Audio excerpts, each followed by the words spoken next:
Anak-anakku sekalian, berjumpa kembali dengan pembelajaran kita hari ini, Agama Kristen kelas 9. Bu Guru berharap kalian tetap semangat dalam mengikuti setiap materi pembelajaran kita.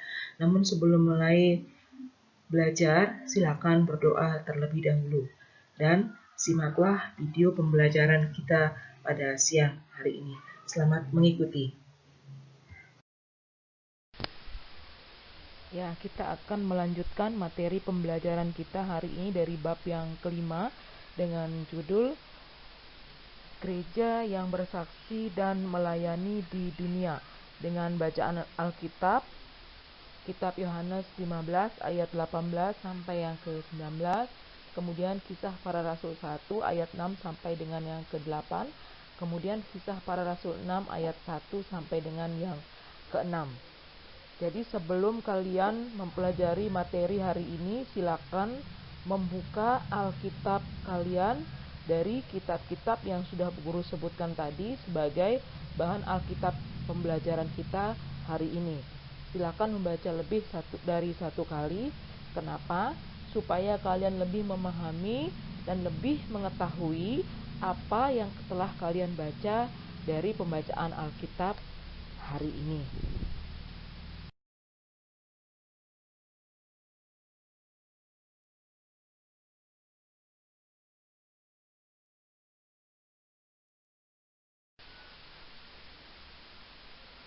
Materi yang akan kita bahas yaitu mengenal berbagai pelayanan gereja, kemudian gereja yang memuridkan, dan gereja yang melayani, serta gereja yang bersaksi.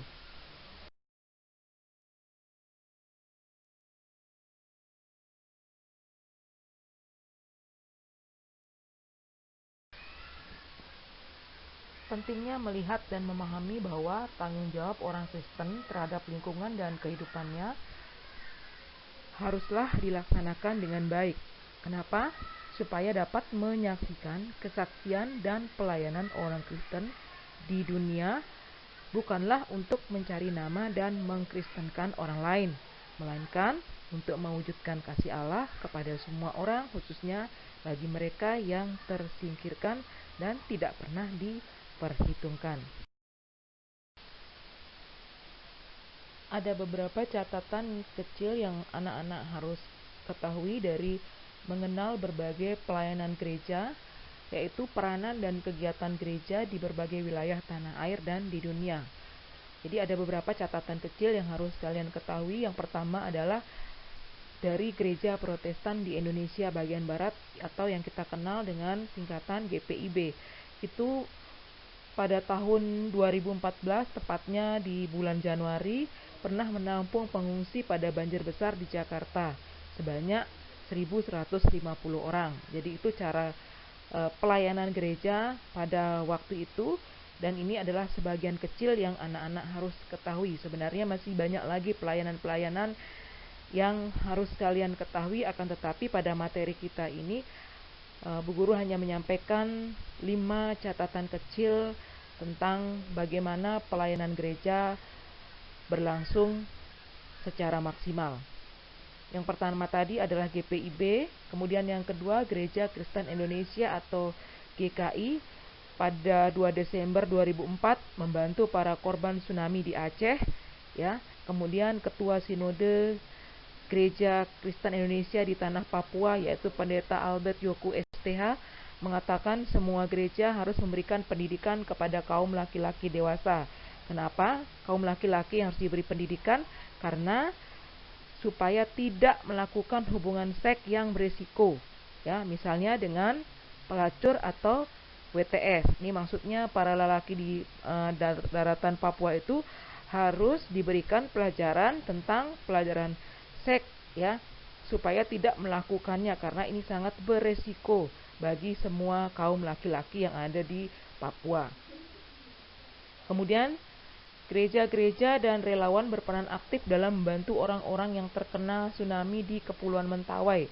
Jadi bukan Aceh saja yang pernah mengalami korban tsunami, tetapi di Kepulauan Mentawai juga pernah terjadi, dan setiap gereja-gereja dan relawan di sana ikut berperan aktif dalam membantu orang-orang yang terkena bencana tsunami. Kemudian Dewan Gereja-Gereja sedunia yang menyerukan agar gereja-gereja diperlengkapi untuk menolong kaum perempuan yang terkena HIV/AIDS. Jadi Dewan Gereja-Gereja sedunia, ya sedunia, menyerukan agar gereja-gereja diperlengkapi untuk menolong kaum perempuan yang terkena HIV/AIDS. Jadi ini mengenal berbagai pelayanan gereja, ada banyak sebenarnya yang dilakukan, tetapi Bu Guru hanya memberikan beberapa contoh yang dilakukan oleh gereja sebagai pelayanan yang dominan kepada perjuangan kemanusiaan.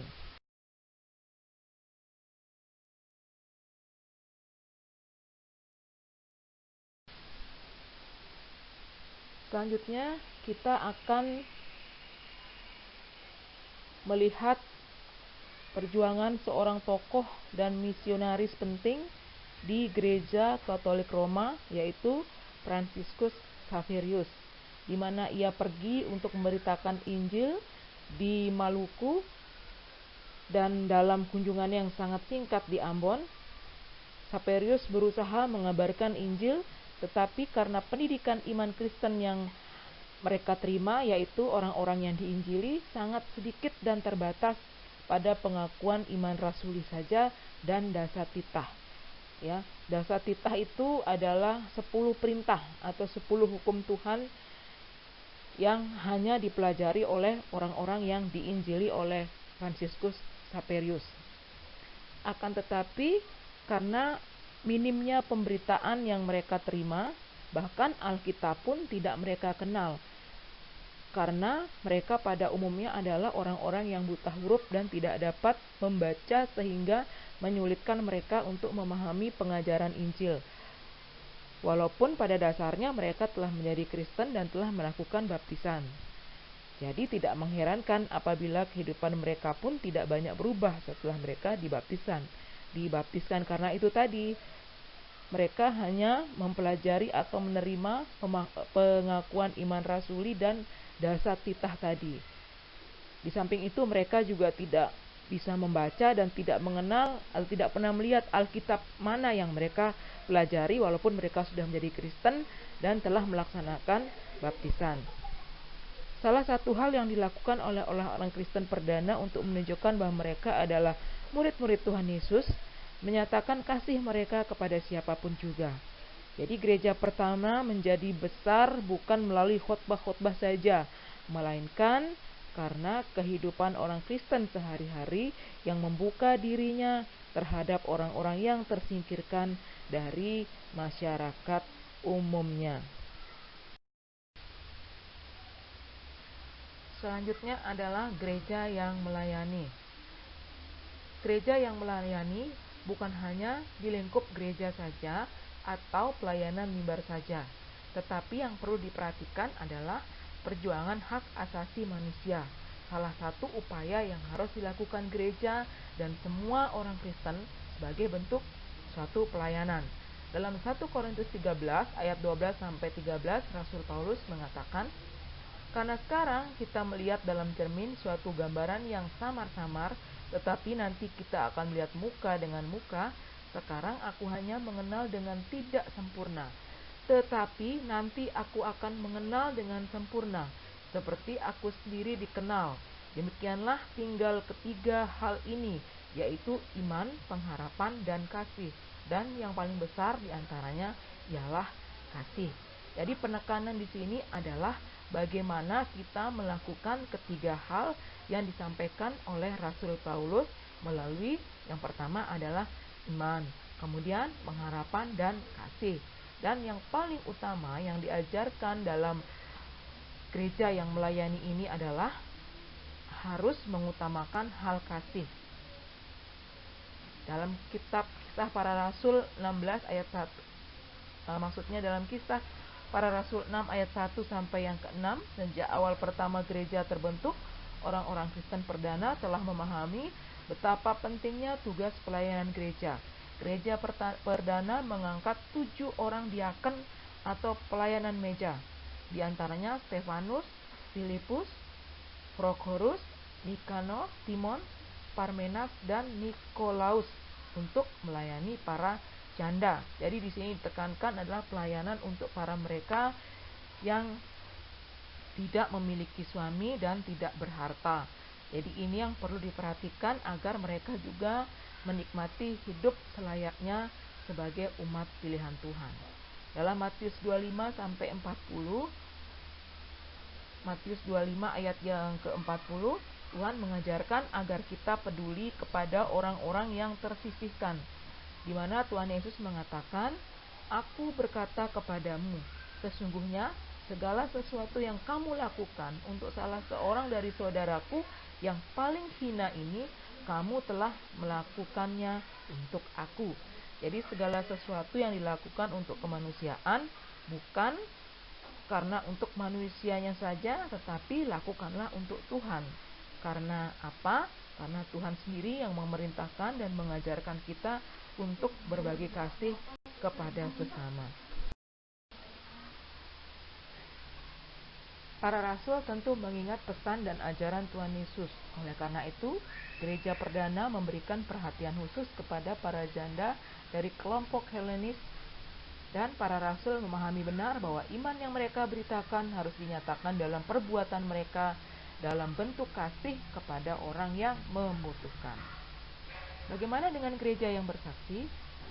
Yang perlu anak-anak ketahui adalah apakah arti dari kata bersaksi. Di gereja, seringkali kesaksian diberikan dalam bentuk penceritaan kembali pengalaman seseorang yang menggambarkan bagaimana Tuhan telah bekerja di dalam hidupnya, menolong menghadapi suatu peristiwa berat. Dalam istilah bahasa aslinya yaitu bahasa Yunani, kesaksian diterjemahkan menjadi marturia. Dari kata ini kemudian dikenal dengan istilah martir atau syuhada, yaitu orang yang mati syahid meninggal karena imannya. Ya, demikian pembelajaran kita siang hari ini. Semoga kalian bisa memahami dengan baik. Namun jika ada yang belum kalian pahami, silakan mengirimkan pertanyaan kalian melalui WA grup kita dan guru akan menjawab sesuai dengan kebutuhan kalian. Dan silakan juga mengerjakan kuis yang sudah Ibu berikan dan Ibu kirimkan melalui Google Classroom. Silakan dikerjakan dengan teliti dan benar. Demikian, terima kasih. Salam sehat untuk kita semua. Tuhan Yesus memberkati. Salam.